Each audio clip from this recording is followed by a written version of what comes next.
Hello everybody, it's Chelsea from Goldthorpe Library, and today we're going to be making some melt and pour soap. This craft uses a few supplies that you will already have at home, such as a microwave safe jug and something to mix with. I use a wooden chopstick. You will also need a melt and pour soap base, soap dye, soap fragrance oils and a mould.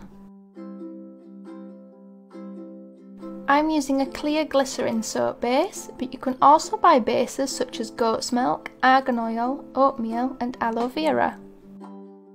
Today I am going to be using a cherry scent and an aloe vera and cucumber scent.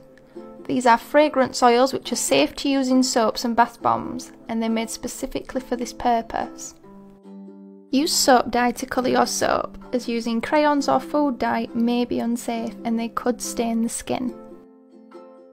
Ask an adult to help during this part, as we need to cut the soap into small chunks before melting. Be very careful, as the soap is quite difficult to cut and it may move around on your work surface.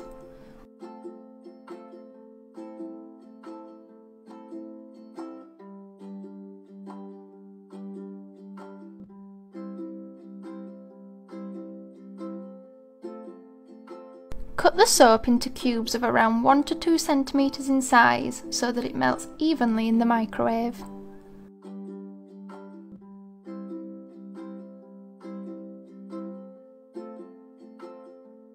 Place the soap pieces into a microwave safe container, such as a jug. Be careful not to overfill.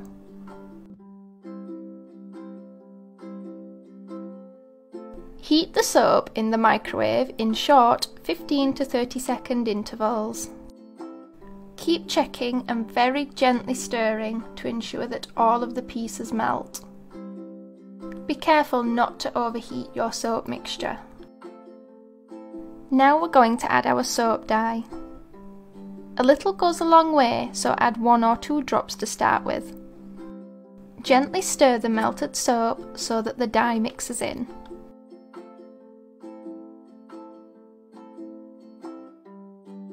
Next is the fragrance oil. For around 450 grams of soap, I usually add 1 to 2.5 millilitres of fragrance.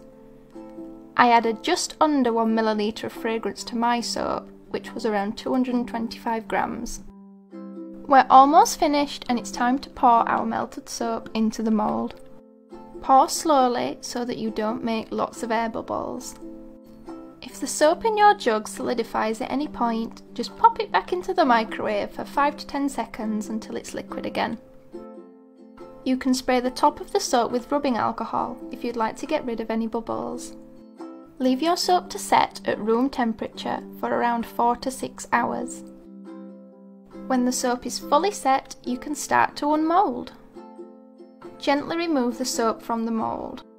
I use silicone moulds as they make this process much easier.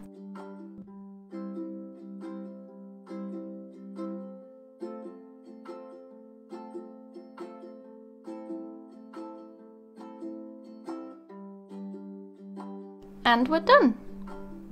You can use your soap as soon as you'd like, as melt and pour soap doesn't need to cure. I hope that you found this video useful. Melt and pour soap making is a fun and easy hobby, and handmade soap bars make lovely gifts.